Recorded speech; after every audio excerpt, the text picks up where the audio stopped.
Hello and welcome. I'm Emma Turton, medical intuitive and founder and director of Medical Intuition School. And today I have the absolute pleasure of having a chat with the beautiful Ange De Lumiere, who is a spiritual lawyer and the creator of the True Spirituality Summit. And I'm absolutely so blown away and honored to be invited to be a speaker on the True Spirituality Summit, which is kicking off on the 7th of July. So we're just having a bit of a chat about it today. You're welcome to come in and join us live, have a chat with us, ask us questions. Ange, welcome. I'm so glad that you're here. So glad that we get to have this chat. Thank you. Thank you. First, thank you for accepting the invitation. And I love your work so much. And you're one of the first people that came to mind when I wanted to do the summit, because I wanted to cover all the areas of life that impact people, such as health, parenting, self-love, pleasure. We touched briefly upon relationships. And all these areas where we want to bring more, and I should have actually added business, but this will come in time because I know this is the first time we do this summit, but there will be, I'm sure it'll repeat itself and get bigger and better. And I even saw an in-person event. So maybe you'll have to fly all the way to the UK to come and as a speaker. And that would be wonderful, wouldn't it? Because we have never met in person. No, we get to hug in person. I haven't been to the UK in years. I would love that. You know, we have direct flights from Perth now, from Perth to London. So whoa, I know, right? So it's like the universe is aligning for this. We're setting this intent. So I wanted to have a quick chat with you on a Facebook Live just to introduce you. Obviously, you're very well known on your own page, but I've shared on my page as well. I've shared on my profile. So that people know what this summit is all about. And I have a couple of questions I'm going to ask all my guests about the summit. And the first one is, did you grow up in a religious background? And if so, which one? I love that question because people don't often talk about it, right? Or if they do, they do. But I don't think I've ever asked you that question, to be frank. No, you won't have any idea what my answer is going to be, which is kind of cool. No, I know, it's fun. It's so much fun. Oh, it's exciting. So yes and no. So my family weren't overly religious, although I did go to Sunday school and I did have religious education at my primary school, which was a government primary school. And then I went to grade 7, I went to a religious private school for high school.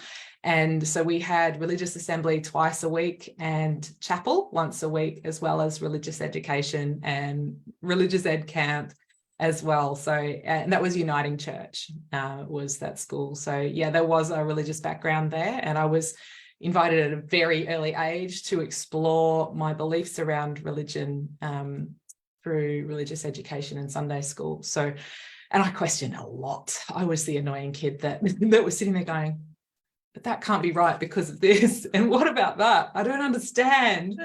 How can you say that when this says this here? The Bible says this here. How can you say that this is the only bit that's true, but this bit's not? I don't understand. Because I had a thirst for understanding and a thirst for knowledge. And I loved religion. I actually wanted to study theology when I was in school. I wanted to go on to do that at university, but my parents said that'll never get you a paying job. so I didn't go down that path because I went, well, that's probably true. I don't want to be a minister. I don't know where that would lead.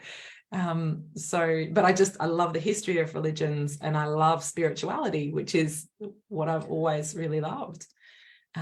So yeah, it was an interesting background. My school was also very welcoming to all different religions, and we learned in religious education, we didn't just learn about Christianity and Uniting Church. We learned about Buddhism, we learned about Islam, we learned about, all different religions around the world and the history of them and the differences between them, and had respect for other religions as well, which I think was quite unusual at the time, given it was the 80s and 90s. I think that was quite unusual, particularly here in Australia. So I'm looking back, I'm grateful that I had that basis, but it was a lot of Bible readings and a lot of prayers. Can I share a little bit about my background? Because this is something that it's a contrast I've experienced the moment I moved from France to the UK in 2009. And one, sorry, why did I say nine? Is that in France, religion is separate from the state. And it's happened in the revolution, which we're going to celebrate on the 14th of July, as we do every year. And so in French schools, you are not taught about religion. This is supposed to be a private matter that your parents deal with, or whatever your community.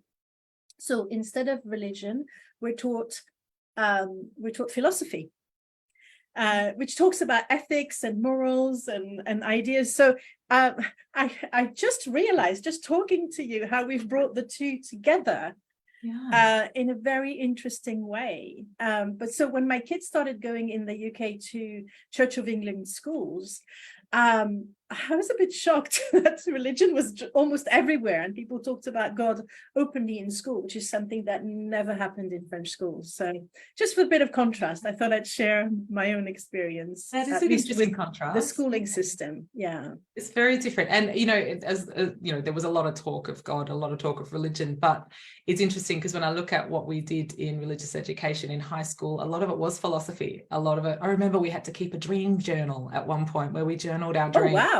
Yeah, so that's it was quite advanced. Quite a revolutionary chaplain that ran those classes, right? And it wasn't to try and make you believe a certain way. It was to invite you to explore how you saw the world and how you saw yourself in it, which I think probably really helped to shape me in a lot of ways, because I felt quite disillusioned by religion from primary school, and, you know, from various things. I lost my auntie when I was 11, and I had prayed and prayed and prayed and prayed.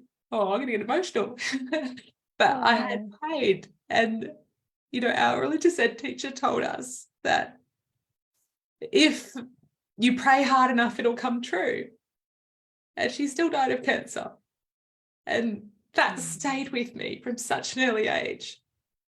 That whole concept of spirituality, that whole concept of believing that if you ask for something and want it, that you deserve to get it, and that misunderstanding about the human body and health, and that misunderstanding about the life journey and the life path and the soul, I questioned so much from such an early age because of that basis.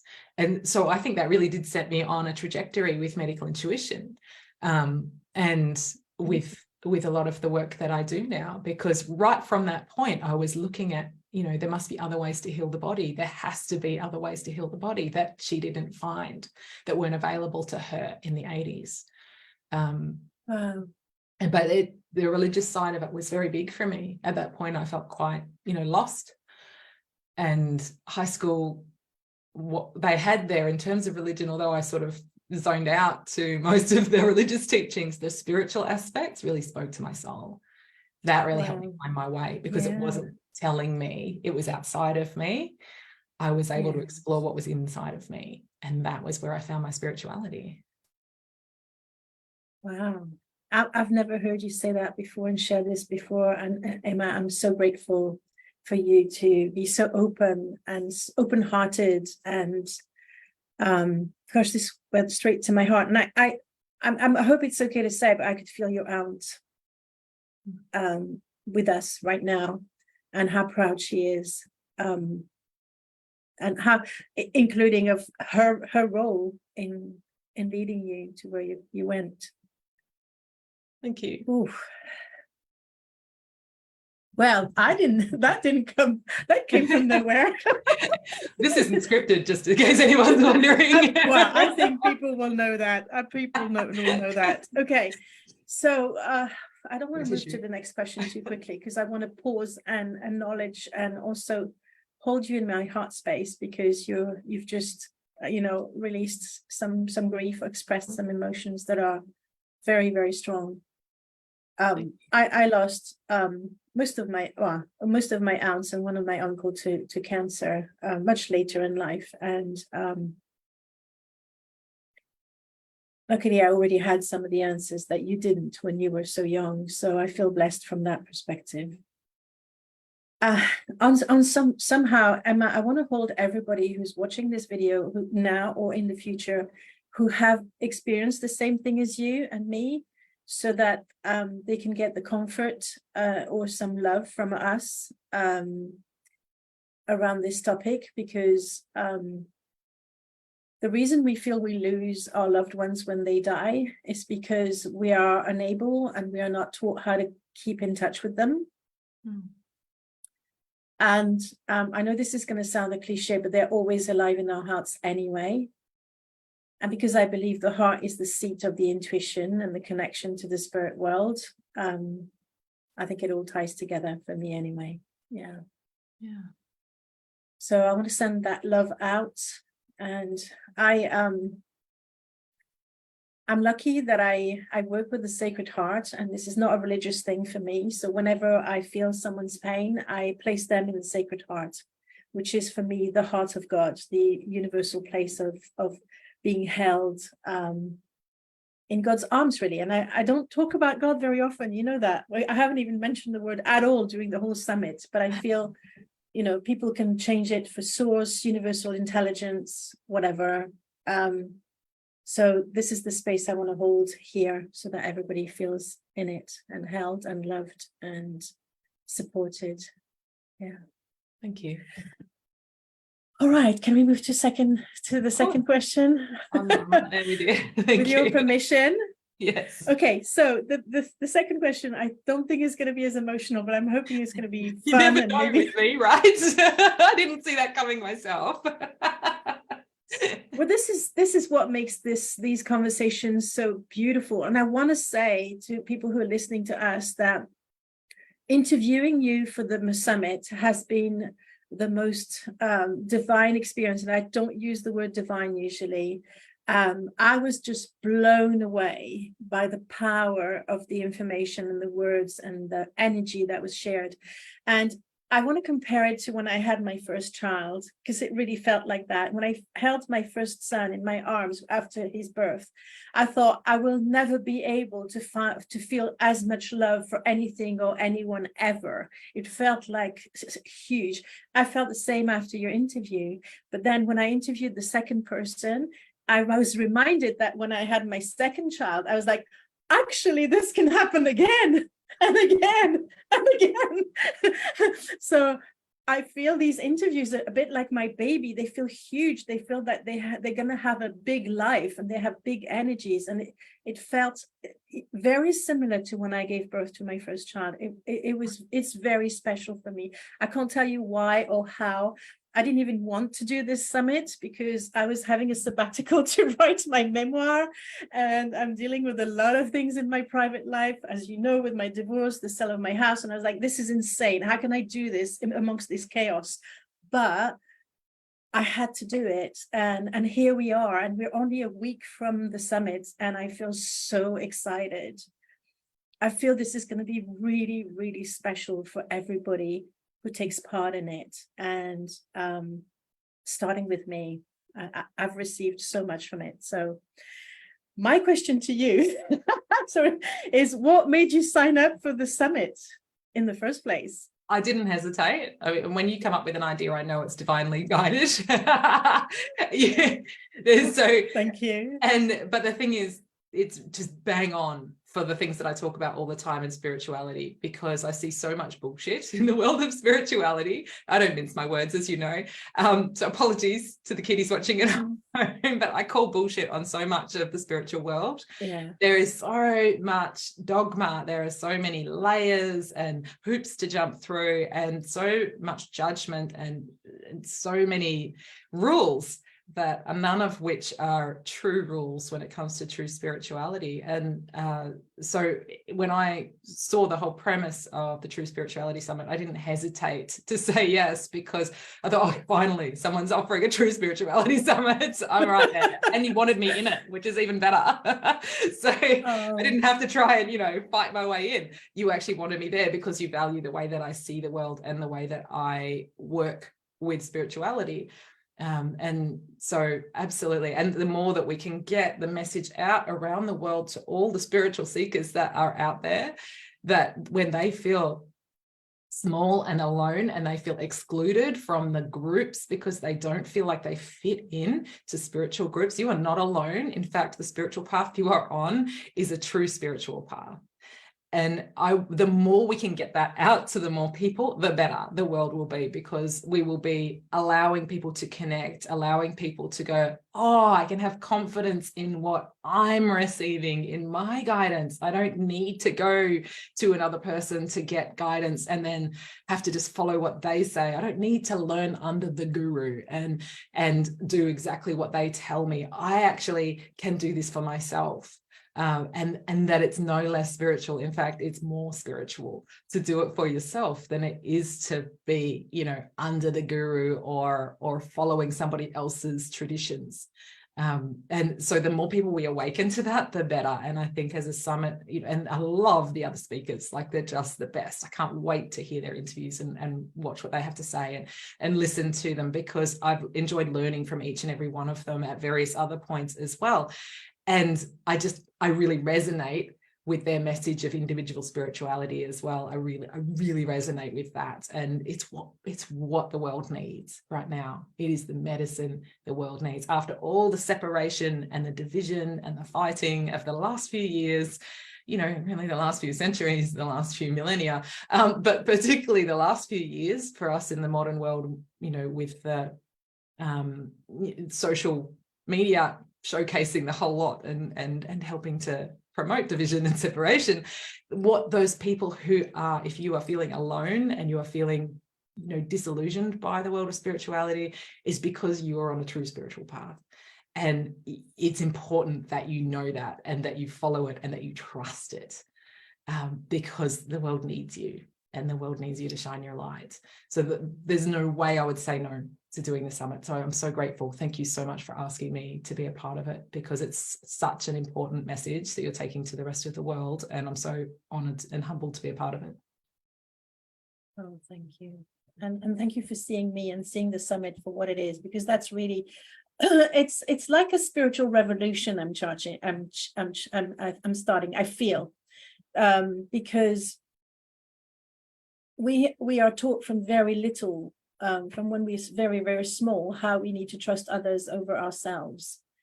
And as you know, I've started the intuitive revolution already, but then I can see how this fits so well in the spiritual revolution, because it's your intuition that is going to be the satellite navigation system for you to get to where you need to go or where you need to be, and what will work for you, what will not. Intuition is so important to keep you safe as well in the spiritual world, because I say as a joke, when I used to say that when I was I taught Reiki as a master, it's a spiritual jungle out there. And there's no judgment, there's monkeys, there's lions, there's giraffes, elephants, all sorts of, but you've got to survive in there, and you've got to find your way and find your sweet spot, and maybe even your village. And I'm hoping this summit will give people the tools to trust themselves and to maybe, aha moments. And I'm sure your interview will give lots of people aha moments about, how to trust your body, how to make sure that you listen to your body and you understand your body's your best friend rather than your enemy, especially if you're suffering in your body.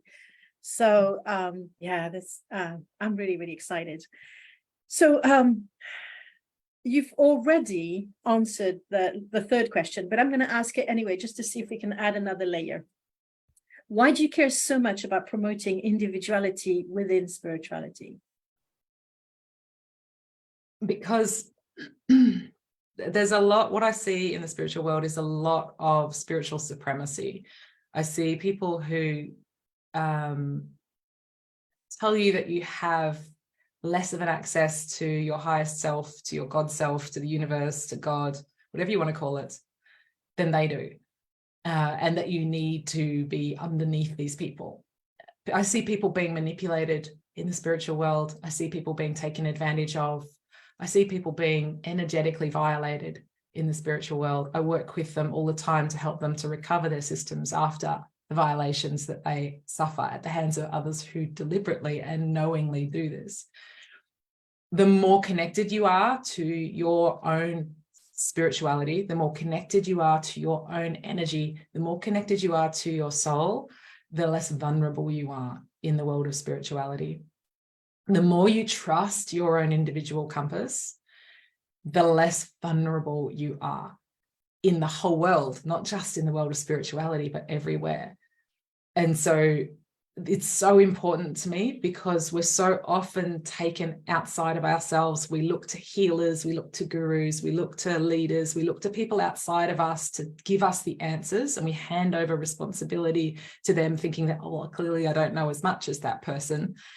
And sometimes we hand our responsibility over to madmen, mad women.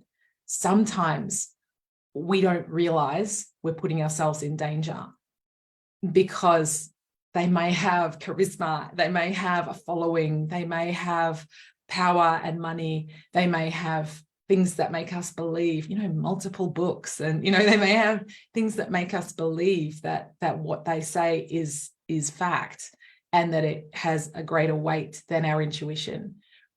But if your intuitive compass, if you know what your intuitive no feels like in your body, then you will never be swayed by someone who isn't authentic. If you know what an intuitive no feels like in your body, you will never sign up for a program that's going to harm you. If you know what an intuitive no feels like in your body, you will never be taken advantage of. You won't be vulnerable. And because you'll listen to it and you'll take action on the intuitive no, even if it looks like it's the newest, brightest, shiniest thing and it's the best thing ever and everyone else says you should be doing it. If your body says no, it's a no. But until you know what that feels like in your body, until you really understand what an intuitive yes and intuitive no feels like in your body, then you can be dragged along in directions that can be harmful for you. And I see so much harm being done by people who are outside of their integrity within the world of spirituality. So the more connected you are to your individual sense of spirituality and your individual intuitive compass, the more powerful you are, the less vulnerable you are, the more whole you are, the more of an intuitive and spiritual leader you become. And you don't need to have necessarily anyone else to be above you or telling you what to do or what's right, because you already know, you have the answers already. You know if it aligns with your own sense of spirituality, you know if it aligns with your own values. And if it doesn't, you say no.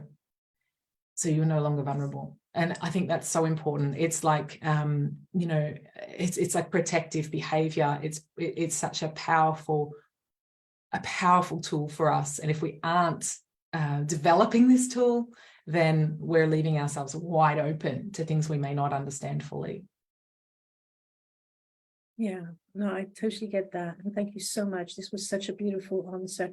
Is it okay for me to share something about that? Because I have been labeled as stubborn as a child and as an adult, as a misfit as well, but that's besides the point at this in this point in the conversation. And I can see how this was my intuition all along. So my intuition literally saved my life. I avoided a murderous bomb attempt in Paris in 1986, and I share about it in my second memoir. It's not ready to come out just yet, but it will in the months to come. My intuition protected me from, I call them the lusty uncles in my family. There were a lot of unsavory, actually, characters, and sadly, some of my cousins were prey to their abuse, sexual abuse. But my intuition always told me, even as a small child, not to go near them alone, never to be alone with them. And I didn't know why. I didn't even know I knew that, but I never was, if that makes any sense. If they went somewhere, I would never follow them. Do you know what I mean? And it's looking back, I can see that my stubbornness, and maybe some people will relate to that, or a child who refuses to do something. You don't understand why. Why are you being so stubborn? Well, who knows? Maybe that stubbornness is that protective thing, and you need to be careful. Sometimes as parents, we don't understand why a child won't play with another child because they seem so nice, but actually it's a front and they're bullies, but we don't get it. So trusting our children, we will be talking about parenting in the summit with another speaker. This is so important. So thank you so much for answering this question so beautifully.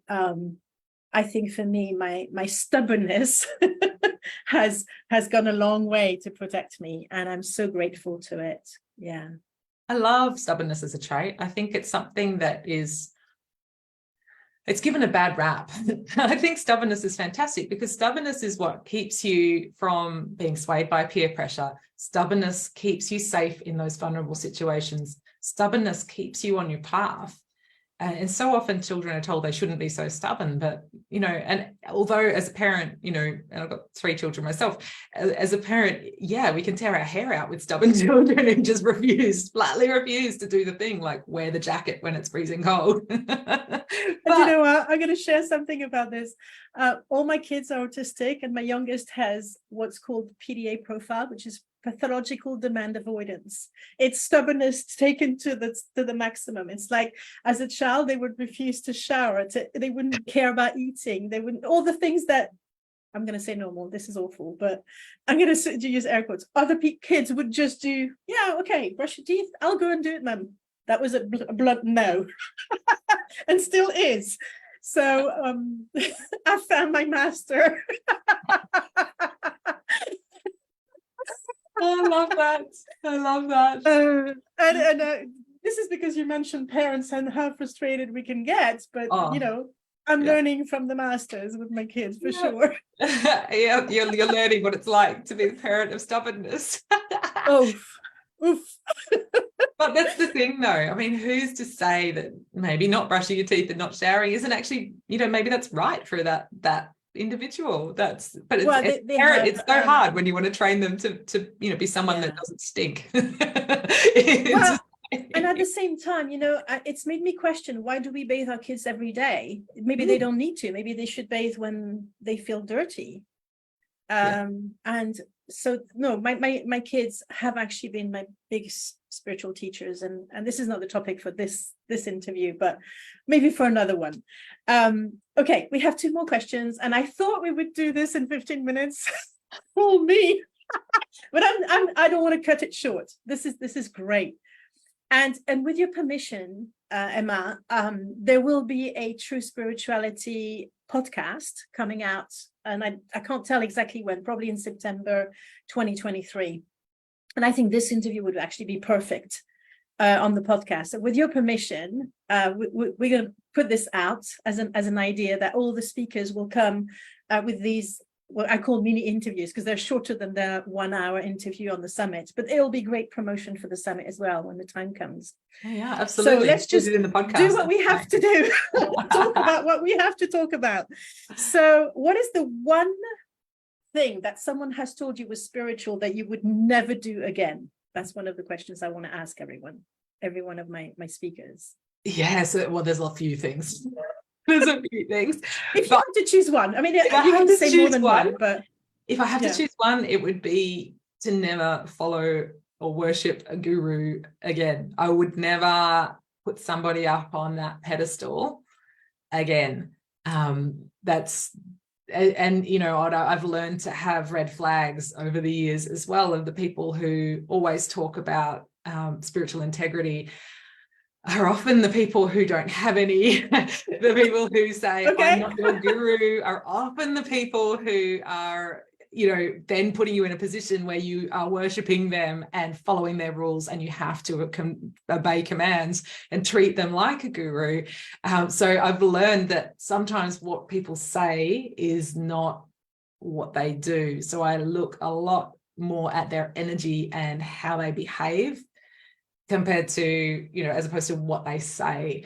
So I no longer put people on a pedestal and think everything that comes from them is gold, which is what I used to do in the past. And so that's... I've done that so much. I used to put everybody on pedestals because my self-esteem is so low that anybody who showed any ounce of being better than me, I would think they were gods or goddesses.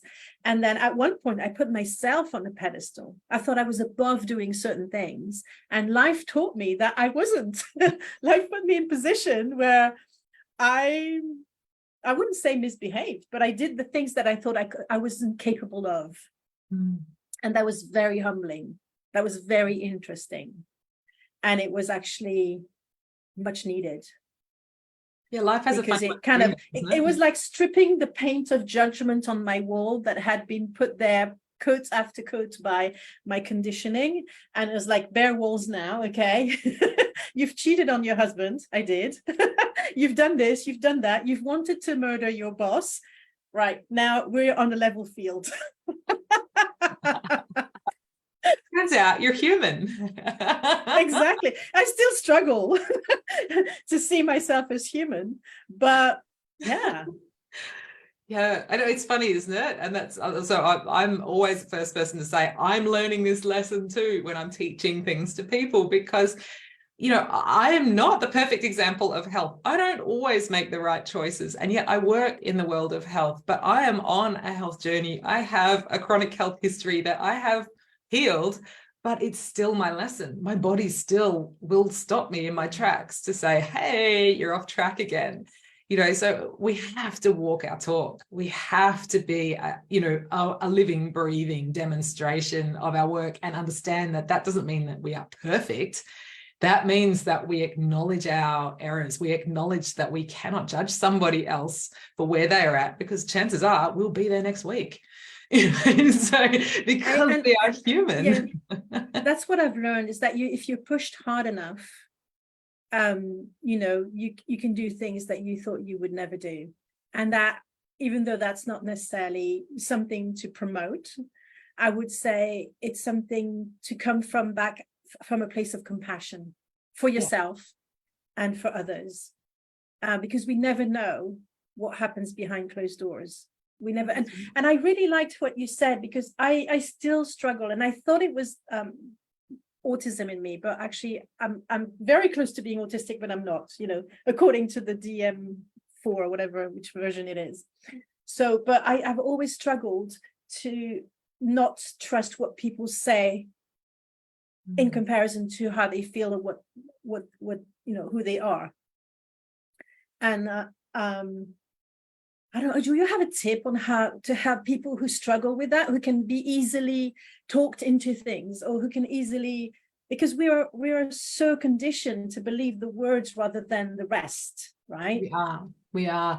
And to be honest, the energy doesn't lie. So you read the energy before you hear the words. And so if you feel it's a full body yes and it's always about being embodied, even if clairsentience isn't your dominant way of receiving your intuition, which it is for me, it's always about feeling into your body what you feel. If your body says yes, if you feel like my whole body is right there, or feeling good, feeling good, it feels good. Does that feel good? A yes feels good, and a no feels like yeah.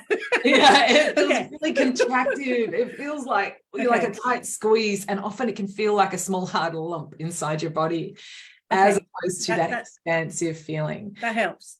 Yeah. What can happen is that we have the expansive feeling first when we first think about the things that we want to do. We come up, if there's a course you want to do, or there's something you want to, a retreat you want to go on, or something you think, oh, that would be amazing. And then we go, oh, but I can't afford it. But I'm going to have all this stuff. That's your fear talking. The secondary isn't your... If it comes after the first feeling, it's different. It's your mind kicking in, your reptile brain telling you all the reasons why you should be doing it. That's really helpful, Emma. Thank you so much for that. Yeah. And so if it comes with, someone talking you into something, if your first feeling is, doesn't feel quite right, and then they talk you into being more expansive, trust the first feeling. Because the intuition will hit first, but then, it's, I love the book by Mel Robbins, The 5-Second Rule. I think that's what she says, is that the idea comes, and then within 5 seconds, if you don't act on it, that's it. Your mind's going to try and destroy it, especially if it takes you out of your comfort zone.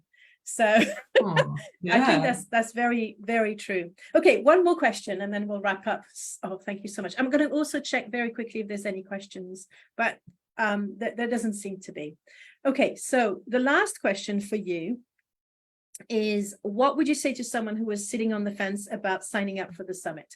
First of all, I'll say the summit is free, so it shouldn't be a money thing, but people are time poor. And of course, the summit is going to be 8 hours of their time. And why should they spend that time watching you, me, and other people, rather than watching their favorite series. I know at the moment I'm watching the Gilmore Girls, and I love watching that. Why would I watch you rather than the Gilmore Girls? Well, I can't say I've ever watched the Gilmore Girls, so I can't directly compare.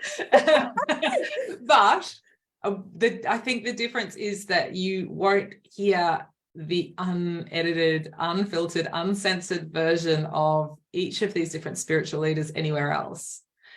So I've suffered from quite a lot of censorship in the social world over the last couple of years. So there's certain things I cannot say, otherwise my video gets muted by Facebook. And so there's certain things I cannot write, otherwise my posts disappear and I get banned for another month. You know, wow. No, I didn't even know it happened to you, did it? Oh yeah, yeah, big time. Oh wow. Okay. And I won't say what they are in this video because otherwise it will get muted and we will be able to hear it.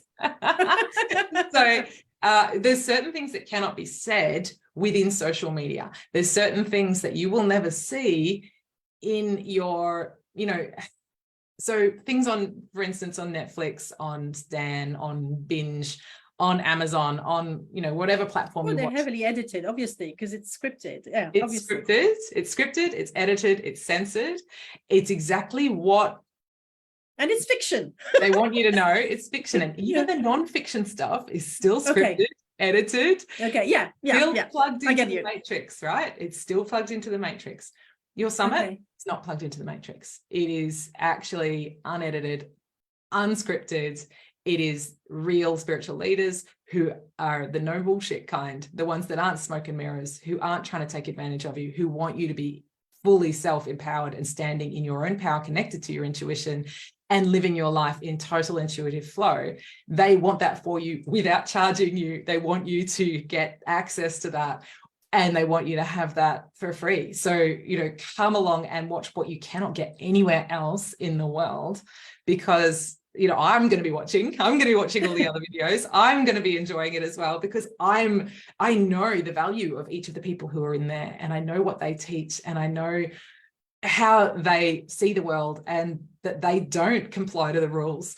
They will be censored outside of that space.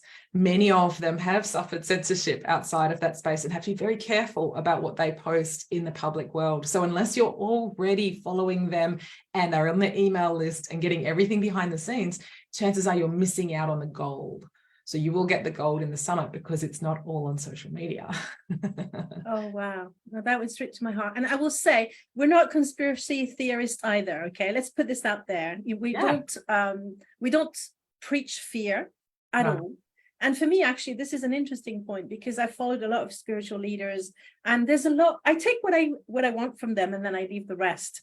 And if the moment a spiritual leader starts talking about fear, I switch off. Unless it's to help me to deal with my fear and tools and everything, and to acknowledge it as well.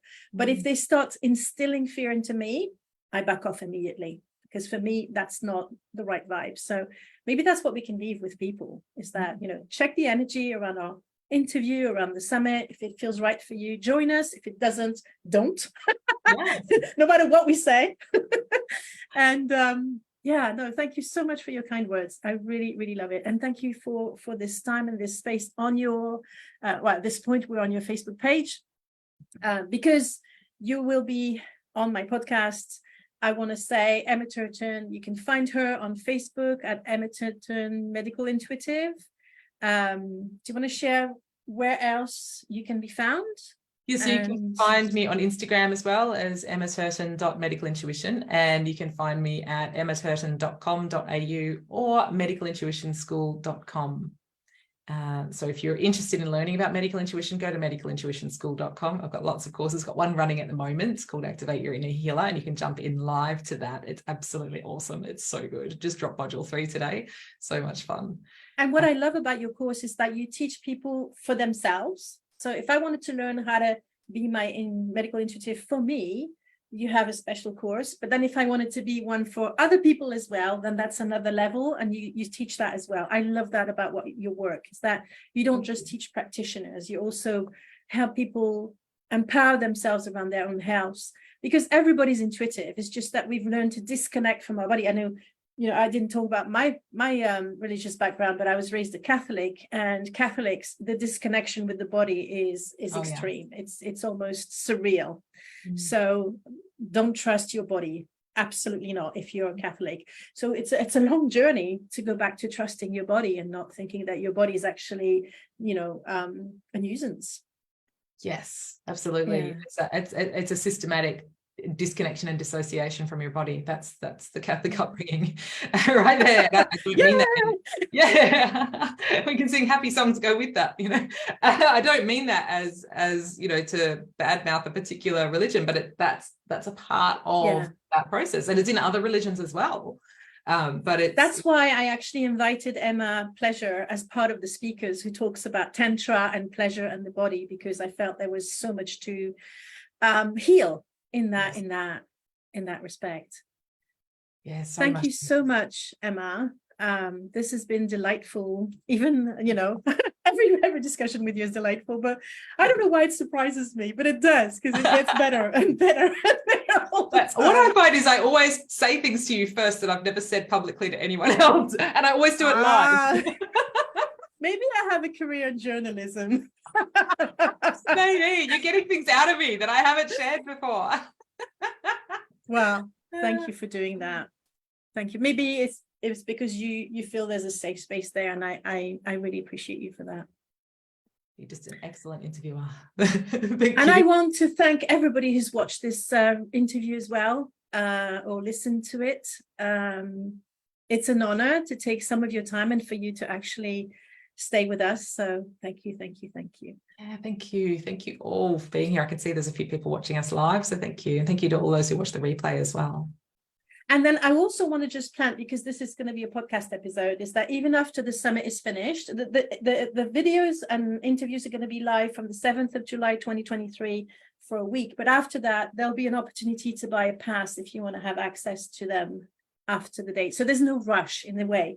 You can watch whatever you want when it's free for the 7 days. And then after that, if you think, oh my God, yeah, I do want to hear about pleasure, I do want to hear about intuition or tarot, because I talk a little bit about tarot in a different way than most people do, well, you can do that as well. Yeah, awesome. I think that's so good. And there's lots of freebies as well. So if you sign up for the I feel so honored that you created freebie especially for the summit. I think that's so sweet of you. And no, I'm so blessed to have all of you in my space. So thank you. Oh, you're so welcome. Thank you for having us there. It's exciting. I'm excited to check out all the freebies from all the other speakers as well. There's lots of goodies. It's not just our interviews. There's lots of really beautiful, really helpful free things for you to use from this point forwards on your own spiritual path. So, and if you sign up for the summit, you'll get my medical intuition reflection guidance questions. So you'll be able to download to get answers from your body. So you can download. Can't wait to use it myself for sure. Yeah, and there's only 7 speakers. So I want to say I don't think it's going to be overwhelming at this point. I want to keep it tight and neat, and so that you get the essence. Yeah, I think that's good. I've seen some summits that have 30 people. It's too many.